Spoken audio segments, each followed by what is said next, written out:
لوط علیہ السلام کی تشکیل ہو گئی اللہ کی طرف سے ایک ایسی قوم کی طرف کہ جس قوم میں لڑکوں سے بدفعلی کا رواج تھا. اب دیکھیں ہزاروں سال گزر چکے تھے ابراہیم حضرت آدم علیہ السلام کو دنیا سے گئے ہوئے. بہت بات کا عرصہ ہے ابراہیم علیہ السلام اور آدم علیہ السلام کے درمیان. بہت قومیں آئی ہیں. ابراہیم علیہ السلام کے دور میں قوم تھی, اس قوم میں کیا بیماری پیدا ہو گئی؟ لڑکوں سے بدکاری. لوط علیہ السلام کو اللہ نے بھیجا کہ جاؤ اس قوم کو اس برائی سے, وہ شرک بھی کرتے تھے اور لڑکوں سے بدکاری بھی کرتے تھے. پہلے ایک کو یہ بیماری ہوئی, پھر دوسرے کو لگی, پھر تیسرے کو لگی, پھر چوتھے کو لگی. ہوتے ہوتے چند لوگوں کے علاوہ پوری قوم اس گندگی میں مبتلا. لوط علیہ السلام گئے, سمجھایا مگر قوم باز نہیں آئی. یہاں تک کہ لوط علیہ السلام کو دھمکی دینے لگے. کبھی کہتے ہیں انہم اناس یتطہرون, یہ بڑے پاکیزہ بنتے ہیں بھائی, یہ بڑی نیچر کی فطرت کی باتیں کرتے ہیں, ان کو بستی سے نکال دو ان لوگوں کو یہاں سے. کبھی کہنے لگے کہ جو ہے نا ہم تمہیں یہاں سے نکال دیں گے. بہت ساری باتیں. لوط علیہ السلام نے ان کو کیا سمجھایا؟ یہ ایک ایک لفظ جو ہے نا لوط علیہ السلام کا اس موقع پر, یہ دنیا کے لیے ہدایت ہے, دنیا کے لیے. آج ہمیں یہود و نصارہ جس راستے کی طرف لے کر جا رہے ہیں وہ نیچر اور فطرت کا راستہ نہیں ہے, وہ ہمیں نشے کی طرف لے کے جا رہے ہیں. وہاں ڈرگس بہت زیادہ ہیں, ان کی ضرورت انہوں نے ہمیں چائے پہ لگا دیا, انہوں نے ہمیں سگریٹ پہ لگا دیا. جتنی نشے کی چیزیں, ڈپریشن کی چیزیں ہیں, نشے کی چیزیں ہیں, سب پہ خوبصورت لیبل لگا کے انہوں نے ہمیں اس میں ملوث کر دیا کہ بھئی یہ ٹینشن ختم کرنے کی چیزیں ہیں. یہ ساری چیزیں ٹینشن ختم کرنے کی نہیں ہے, ٹینشن پیدا کرنے کی چیزیں ہیں.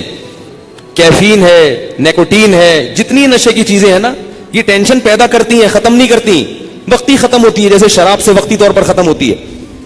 پھر ان لوگوں نے دنیاوی لذت کے لیے کیا کیا تبدیلیاں کی ہیں معاشرے میں, پورے فیملی سسٹم کو تباہ و برباد کر دیا. لوط علیہ السلام کے واقعے میں اس کا بڑا درس ہے. حضرت لوط علیہ السلام نے قوم کو کیا دلیل دی اس کے ناجائز ہونے کی؟ انہوں نے کہا اتأتون الذکران من العالمین, کہ پورے جہان میں صرف تم ایک ایسی قوم ہو جو یہ کام کرتی ہو, پوری دنیا میں کوئی کافر بھی یہ کام نہیں کرتا. اور یہ بھی کہنے لگے ما سبقکم بہا من احد من العالمین, آدم سے لے کے آج تک ہزاروں سال گزر گئے, کائنات میں یہ جرم کبھی کسی نے نہیں کیا. کیوں نہیں کیا بھائی؟ شرک ہوا ہے, زنا ہوا ہے, مگر لڑکوں سے بدفعلی لوط علیہ السلام کی قوم سے پہلے کبھی بھی دنیا میں نہیں ہوئی. کیا کسی کتاب میں پڑھا تھا انہوں نے؟ کیوں نہیں ہوئی؟ اس لیے کہ انسان کی فطرت اس کو قبول کرتی نہیں ہے. لڑکے کی رغبت لڑکے کی طرف اللہ نے رکھی نہیں ہے, ہو ہی نہیں سکتی. اس کے لیے روکنے کی ضرورت ہے ہی نہیں کسی کو. بات آ رہی ہے سمجھ میں؟ یہ فطرت کے خلاف ہے. تو اللہ نے لوط علیہ السلام سے پہلے کوئی پیغمبر ہی نہیں بھیجا دنیا میں یہ سمجھانے کے لیے. اس لیے نہیں بھیجا کہ تھا ہی نہیں. کیوں نہیں تھا بھائی؟ طبیعت ہی مائل نہیں ہوتی. لوط علیہ السلام کی قوم نے کیا ہوا کہ ایک شیطان نے گڑبڑ کی, ایک کو چسکا لگایا, اس نے دوسرے کو لگایا, اس نے تیسرے کو. جیسے ہیروئن چرس کی بدبو سے انسان کا دل کیا کرتا ہے, اس چرس اور ہیروئن سے دور بھاگنے کا دل کرتا ہے. لیکن کوئی آپ کو اگر لارے رپے دے کے پلا دے تو وہی گند آپ کو دودھ اور شہد سے زیادہ مزے کا لگنے لگتا ہے. یہی حال ہوتا ہے اس میں. اب میں اس میں بہت اہم باتیں کروں گا آپ کے سامنے, اس کو خوب اچھی طرح سنیں. لوط علیہ السلام سمجھا رہے ہیں اپنی قوم کو, اور ساتھ ساتھ یہ بھی کہہ رہے ہیں وَتَذَرُونَ مَا خَلَقَ لَكُمْ رَبُّكُمْ مِنْ أَزْوَاجِكُمْ, تمہارے پروردگار نے تمہارے لیے جو عورتیں پیدا کی ہیں نکاح کے لیے, ان سے اپنی خواہش پوری نہیں کر رہے, اور جس کو پیدا نہیں کیا اس کی طرف جا رہے ہو. انتم قوم تجہلون, کبھی کہا تم جاہل لوگ ہو, کبھی کہا تم عادون, اللہ کی حدود کو توڑنے والے ہو, فطرت کی حدود کو توڑنے والے ہو. مگر قوم کی سمجھ میں نہیں آ رہا تھا. میرا بھی ایک انگریز کے ساتھ مناظرہ ہوا ہے اس پہ. وہ یہ کہتا تھا کہ یہ کیوں حرام ہے, کیوں حرام؟ اس نے کہا ہمارے ہاں تو یہ کلچر ہے, لڑکا لڑکے سے, لڑکی لڑکی سے, یہ کیوں گند ہے, کیوں برا ہے؟ میں نے کہا یہ فطرت کے خلاف ہے. کیا فطرت کی ڈیفینیشن کیا ہے؟ بحث کرنے جاؤ گے نا کہ کسی نتیجے پر نہیں پہنچ سکتے. میں نے کہا ہمارے ہاں یہ بہت بڑی گالی ہے. کہہ رہے آپ کیا کلچر نہیں ہے, اس لیے ہمارے یہاں کلچر ہے. مجھے وہی یاد آیا کہ اصل علاج دلائل نہیں ہے، اصل وہ علاج ہے جو اللہ نے لوط علیہ السلام کی قوم کے ساتھ علاج کیا تھا. وہ کہہ رہے ہیں کہ بھئی عورتیں کی پیدا کی ہے نا، ان سے نسل بڑھے گی، لیکن قوم جواب میں کیا کہہ رہی ہے؟ نہیں. پھر کیا ہوا؟ اللہ نے حضرت ابراہیم علیہ السلام کے پاس فرشتے بھیجے. ابراہیم علیہ السلام کی اولاد نہیں تھی. مشہور واقعہ ہے کہ فرشتے آئے، میں پہلے یہ واقعہ سنا چکا ہوں. وہ کھا نہیں رہے تھے. ابراہیم علیہ السلام ڈر گئے کہ یہ دشمن تو نہیں ہے، تو انہوں نے ابراہیم علیہ السلام کو خوشخبری سنائی کہ آپ کے اسحاق پیدا ہونے والا ہے، حضرت سارہ کے اسحاق پیدا ہوگا. تو حضرت سارہ نے ایسے ماتھا بولا، میں بڈھی اور یہ میرا بڈھا شوہر، کیسے اولاد پیدا ہو جائے گی ہمارے؟ تو فرشتوں نے کیا کہا؟ اتعجبین من امر اللہ، اللہ کے حکم پہ تعجب ہو رہا ہے. رحمت اللہ وبرکاتہ علیکم اہل البیت، اے گھر والو تم پر تو اللہ کی خصوصی رحمتیں ہیں، تم لوگوں پر اللہ کی خصوصی، تم عام لوگوں کی طرح نہیں ہو، تمہاری تو قربانیاں ہیں، تو تمہارے ساتھ ایسا معاملہ کیوں نہیں ہوگا؟ اور یہ بھی بتایا کہ بیٹا پیدا ہوگا اسحاق، اور پھر اسحاق کے ہاں بھی بیٹا پیدا ہوگا یعقوب. یہ دونوں پیغمبر ہوں گے، بیٹا بھی اور پوتا بھی، دونوں پیغمبر ہوں گے. اور ادھر اسماعیل علیہ السلام کی خوشخبری بھی.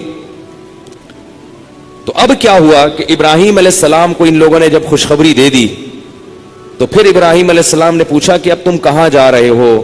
تو انہوں نے کہا کہ ہم قوم لوط کی طرف جا رہے ہیں، اور اللہ نے فیصلہ کر دیا ہے انا منزلون علی هذه القرية رجزا من السماء، آسمان سے ان پر عذاب آئے گا اور اس پوری بستی کو اللہ تباہ و برباد کر دے گا. قرآن کہتا ہے ابراہیم علیہ السلام کا دل تھا نرم، ان کو اس قوم پہ ترس آنے لگا، پوری بستی تباہ، کیونکہ ان کو پتا تھا کہ اللہ کا جب ایک دفعہ عذاب آتا ہے تو پھر ایسا نہیں ہے کہ دنیا میں مار کے ختم کر دیا، پھر تو جہنم کی آگ میں ہمیشہ ہمیشہ کے لیے جلتے رہیں گے. تو اللہ کہتے ہیں یجادلنا فی قوم لوط، ابراہیم ہم سے لوط علیہ السلام کی قوم کے بارے میں جھگڑنے لگے. بعض دفعہ نا قرآن ایسے الفاظ استعمال کرتا ہے، ابراہیم جھگڑ تو نہیں سکتے تھے اللہ سے، لیکن اتنی لجاجت اللہ سے، اتنی دعائیں مانگنے لگے کہ گویا کیا کر رہے ہوں؟ اللہ سے لڑائی کر رہے ہوں. یہ قرآن کی بلاغت ہے، یہ بلاغت ہے قرآن کی، ایسے جیسے لڑائی کر رہے ہیں. اور پھر ایک عذر بھی پیش کرنے لگے کہ ان فیہا لوطن، وہاں تو لوط علیہ السلام اور ایمان والے وہ لوگ بھی موجود ہیں، وہ تو سب مر جائیں گے بھائی، یہ نہیں کرو، یوں نہیں کرو. تو اللہ نے فرشتوں کو حکم دیا کہ ابراہیم کو کہو یا ابراہیم اعرض عن ھذا، اے ابراہیم یہ باتیں چھوڑ دو، انہ قد جاء امر ربک، تیرے رب کا فیصلہ آ چکا ہے. وانہم آتیہم عذاب غیر مردود، اب ایک ایسا عذاب آ کر رہے گا جو کبھی رد ہونے والا نہیں ہے. یہ بحث چھوڑ دیا ابراہیم، بس یہ بات نہیں ہو سکتی، کچھ اور کہہ دے ہم سے، وہ تیری دعا مانگ لیں گے، قبول کر لیں گے ہم، یہ دعا آپ کی قبول نہیں ہو سکتی. نحن اعلم بمن فیہا، ہمیں پتا ہے کس کو عذاب دینا ہے اور کس کو ہم نے اس میں بچانا ہے، ہم جانتے ہیں، تو اس بحث کو چھوڑ دے ابراہیم. یہاں سے یہ فرشتے نکلے ہیں، اس سے پتہ چلتا ہے یہ لڑکوں سے بدفعلی بہت گندا کام ہے، بہت گندا کام ہے، زنا سے بدتر ہے، یہ زنا سے بدتر. ابراہیم علیہ السلام نکلے، وہ فرشتے نکلے، اور فرشتے خوبصورت نوجوانوں کی شکل میں تھے. یہ فرشتے لوط علیہ السلام کے گھر چلے گئے. انبیاء عالم الغیب نہیں ہوتے، حضرت لوط علیہ السلام ان کو پہچانے نہیں، بڑے خوبصورت نوجوان. اب لوط علیہ السلام کی جو بیوی تھی وہ کافر تھی، اس زمانے میں کافر عورت سے بھی نکاح جائز تھا. دیکھو بیوی چونکہ کافر ہے نا، تو گھر کا وہ ماحول نہیں بن رہا جو ابراہیم علیہ السلام کے گھر کا ماحول، بولو نا، بن رہا. نوح علیہ السلام کی بیوی کافر تھی، بیٹا کیا نکلا؟ کافر. وہ برکتیں، وہ والی برکتیں نہیں ملی جو ابراہیم علیہ السلام کو ملی تھی. اس لیے دیندار لڑکی سے شادی کیا کرو اللہ کے بندو. لوگ حسن پہ مرتے ہیں، آڑی ترچی جو بھی بے دین ہو اس کو اٹھا کے لے آتے ہیں، بعد میں پردہ کرا لیں گے ہم، اس کو بعد میں کرا لیں گے، بعد میں نماز پڑھوا لیں گے. نہیں پڑھے گی تو کیا کرو گے؟ اتنی ٹینشن ہے نا بے پردہ عورت، اگر بعد میں وہ پردہ نہ کرے تو بچیوں کا مسئلہ خراب ہوتا ہے. سارا دن کی چک چک، آپ کہو گے میری بچی پراپر ڈریس پہنے گی اور وہ 2-4 اسٹیکر لا کے چپکا دے گی بچی کے، بس یہی پہنے گی. اتنی مصیبت کی زندگی گزرتی ہے نا.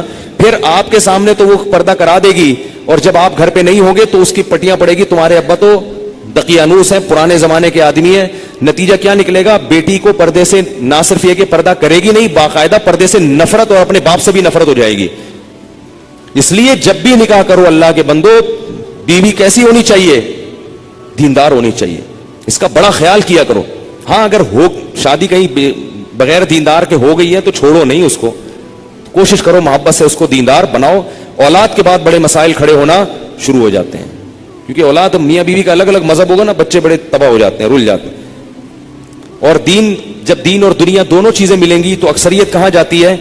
دنیا کی طرف جاتی ہے. دین اور دنیا دونوں چیزیں ملیں گے تو مزہ کس میں ہے؟ دنیا میں. جیسے کافر اور اسلام میں دنیا میں کافر زیادہ ہیں, مسلمان زیادہ ہیں؟ کافر زیادہ ہیں. تو ہمیشہ نیک لوگ تھوڑے رہتے ہیں. تو بچوں کو جب گھر میں دین اور بے دینی دونوں چیزیں ملیں تو زیادہ تر کس طرف جائیں گے؟ بے دینی کی طرف. کہیں گے اس میں مزے ہیں, ابا ہر وقت درود شریف پڑھتے رہتے ہیں, نصیحتیں کرتے رہتے ہیں, نماز کا کہتے رہتے ہیں, پیسے تو دیتے نہیں ہیں. ٹھیک ہے نا, پیسے دیتے بھی ہیں تو اس میں بھی پابندیاں, یہ نہیں کھا سکتے, گٹکا نہیں کھا سکتے, یہ نہیں کھا سکتے, وہ نہیں کھا سکتے. تو اب کیا ہوا ہے کہ وہ فرشتے خوبصورت چلے گئے لوط علیہ السلام کے گھر میں. ان کی بیوی نے, وہ پیسے لیتی تھی لوگوں سے, جا کے مخبری کر دی شہر والوں کو کہ بڑے خوبصورت لڑکے آئے ہوئے. قرآن کہتا ہے وجاء اہل المدینۃ یستبشرون, شہر کے اوباش لوگ خوشی مناتے ہوئے لوط علیہ السلام کے گھر کو چاروں طرف سے گھیر لیا. لوط علیہ السلام نے فرمایا ہؤلاء ضیفی فلا تفضحون, یہ میرے مہمان ہیں, مجھے ذلیل مت کرو. جو غیرت مند آدمی ہوتا ہے نا وہ مہمان کی عزت کا بڑا خیال رکھتا ہے, تو مر جاتا ہے زمین میں گڑ کے اگر اس کے مہمان پہ کوئی آنچ آئے. اور جو بے شرم ہوتا ہے نا وہ مہمان کو بیچ دیتا ہے کہ میرے گھر آیا ہوا یہاں سے لے جاؤ. یہ غیرت کی باتیں الگ ہوتی ہیں.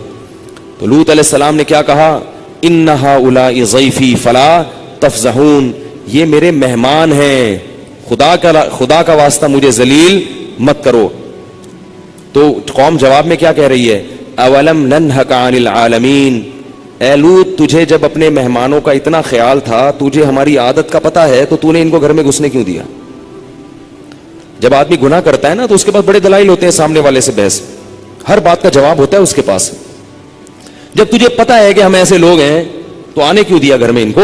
عزت کا پہلے خیال کرنا تھا نا اپنا. اب لوط علیہ السلام کی کیا, لو ان لی, پھر کہنے لگے ہؤلاء بناتی, یہ میرے قوم کی بیٹیاں ہیں, ان کنتم فاعلین, تمہیں اگر خواہش پوری کرنی ہے ان سے شادی کرو. اس زمانے میں 4 سے بھی زیادہ شادیوں کی اجازت تھی, تو بھائی شادیاں کرو نا ان سے, یہ ہے نا عورتیں, ان کو کیوں چھوڑا ہوا ہے؟ قوم جواب میں کیا کہتی ہے, ما لنا فی بناتک من حق, ہمیں نکاح میں دلچسپی بولو نا نہیں ہے. خدا کی قسم یہی سوچ آج ہماری قوم کی ہے.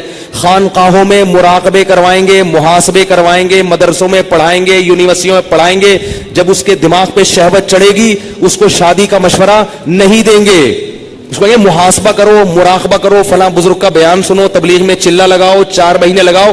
خدا کی قسم لا الہ الا اللہ, یہ وہ سوچ ہے جو قوم لوط کی سوچ تھی, یہ مسلمانوں کی سوچ نہیں ہو سکتی.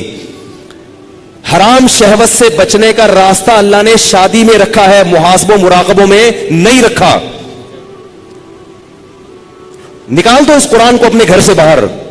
اتنا میں معاشرے کے خلاف اس چیز میں لڑ کے خود تھک گیا ہوں کہ میں کبھی سوچتا ہوں یا تو میں پاگل ہو گیا ہوں یا یہ سارے لوگ پاگل ہو گئے. آپ کو بھوک لگ رہی ہو, کھانے کو روٹی نہیں ملے گی, تو جو تھوڑے دن تک برداشت کرو گے پھر کچرے سے گند نکال کے کھانا شروع کر دو گے. کب تک برداشت کرے گا؟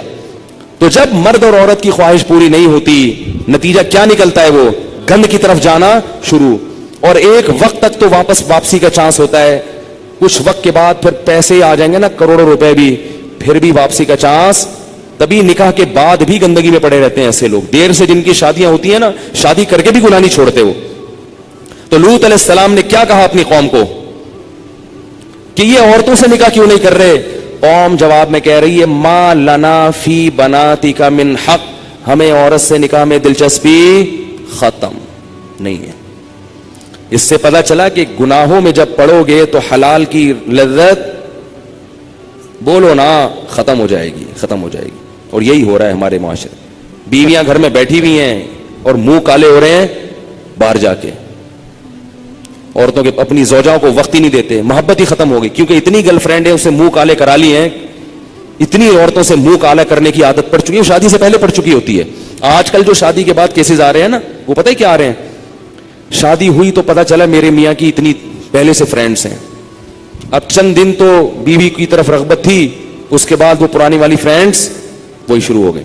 عورت پہ کیا گزرتی ہے, عورت سب کچھ برداشت کر لیتی ہے, مگر مرد کی بد کرداری عورت سے برداشت نہیں ہوتی.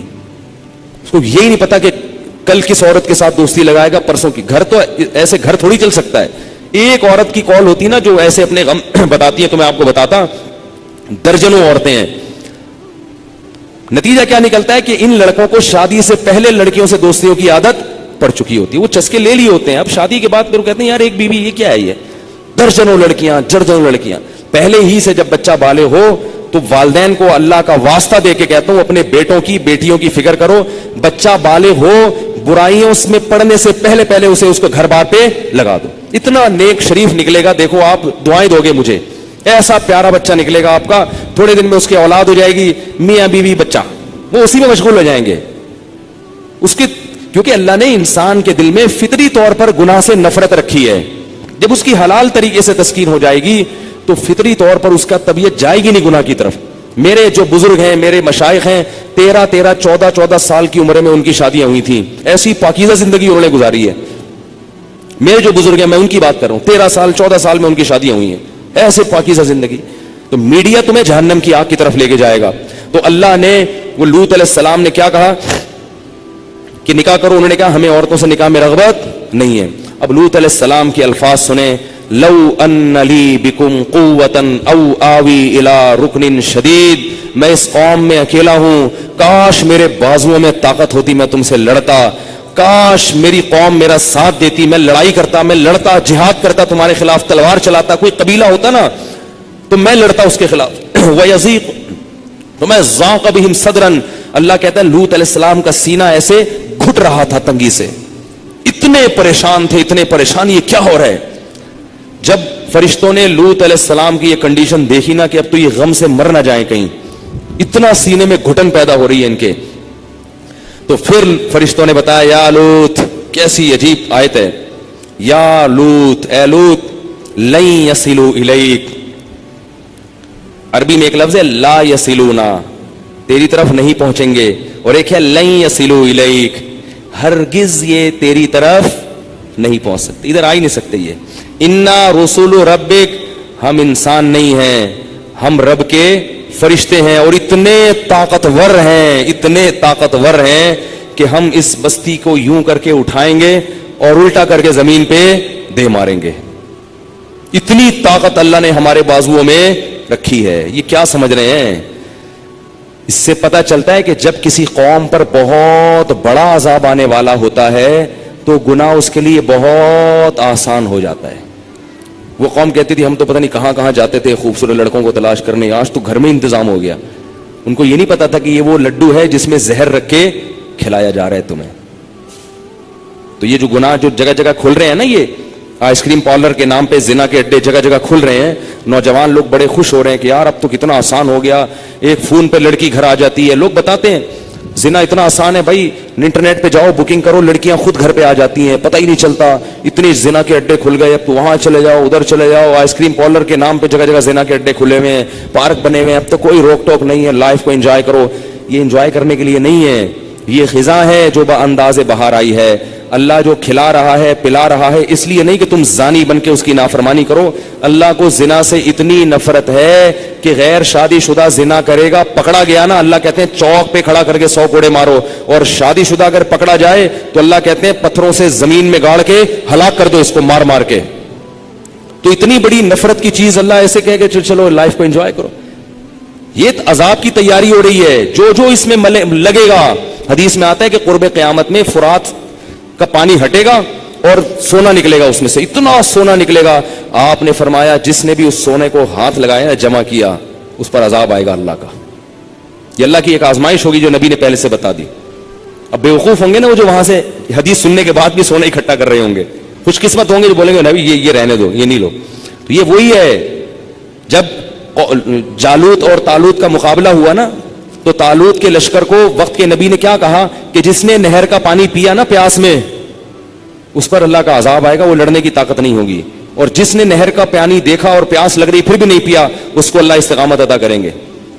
تو اب مجاہدین جا رہے ہیں, درمیان میں دریا آیا, پیاس لگ رہی ہے, پانی ہے, وقت کے نبی کہہ رہے ہیں کہ اس پانی سے تمہیں پینے کی اجازت نہیں ہے.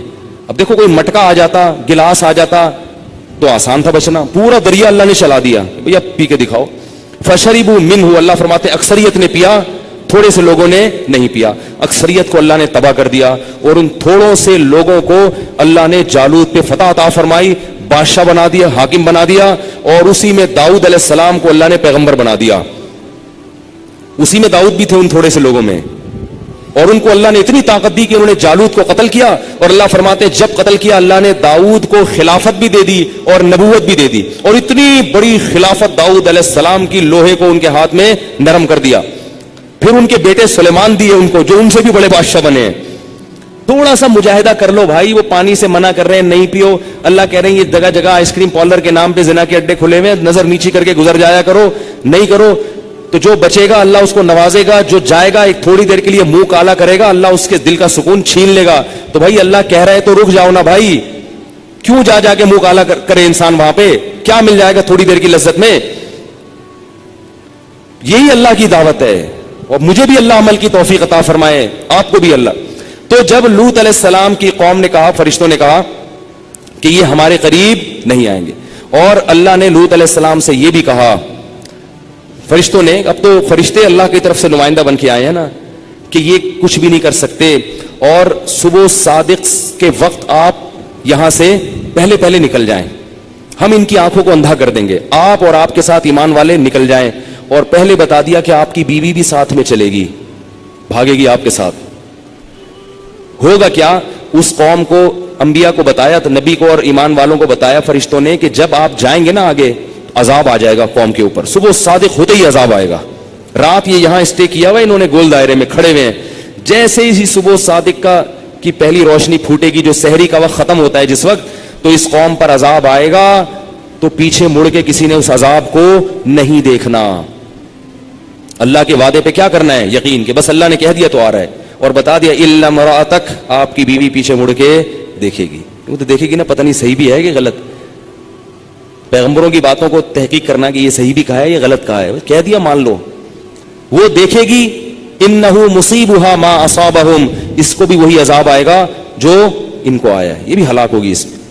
لوط علیہ السلام اتنے پریشان تھے نا کہ وہ کہنے لگے صبح تو بہت دور ہے, اتنے ٹینشن میں تھے کہ یار یہ صبح سے پہلے کچھ نہ ہو جائے. فرشتوں نے تسلی دی, الیس الصبح بقریب, فرمایا کیا صبح کا وقت قریب نہیں ہے, صبح تو بہت قریب ہے, آنے والی ہے صبح صادق, تھوڑا سا صبر کر لیں. جہاں اتنے سال صبر کیا ہے, اس سے پتہ چلتا ہے کہ لوط علیہ السلام جیسے نرم دل پیغمبر بھی کیا چاہ رہے تھے, قوم کسی طرح تباہ ہو جائے.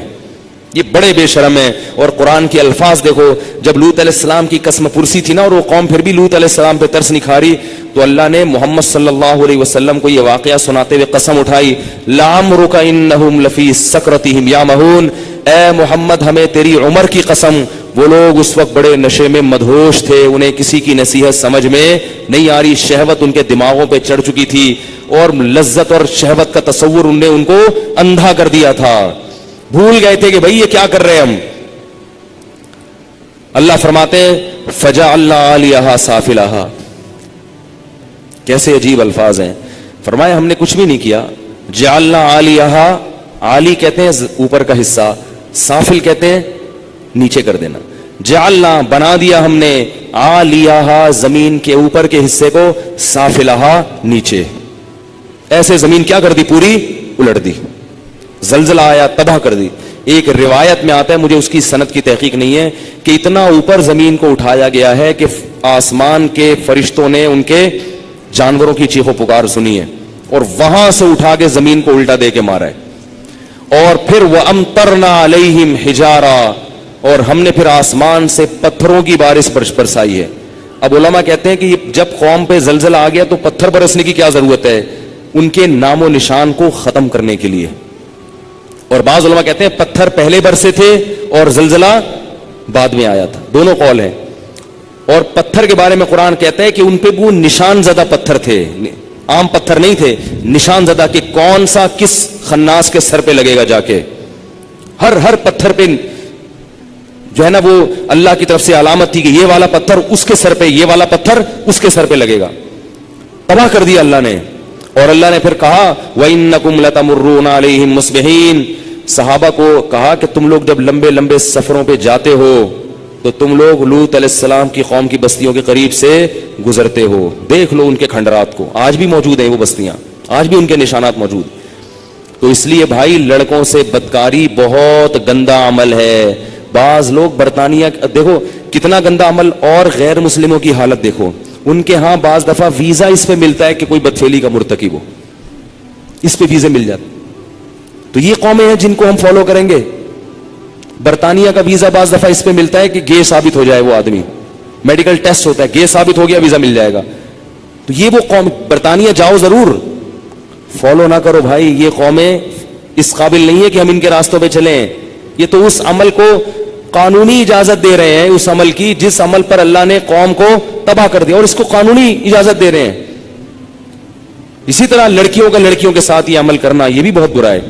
ایک راستہ ہے, وہ صرف کیا ہے, نکاح کا, بس. اس کے علاوہ سب بند کر دیا اللہ نے راستہ. تو اپنے ذات جان پر رحم کریں.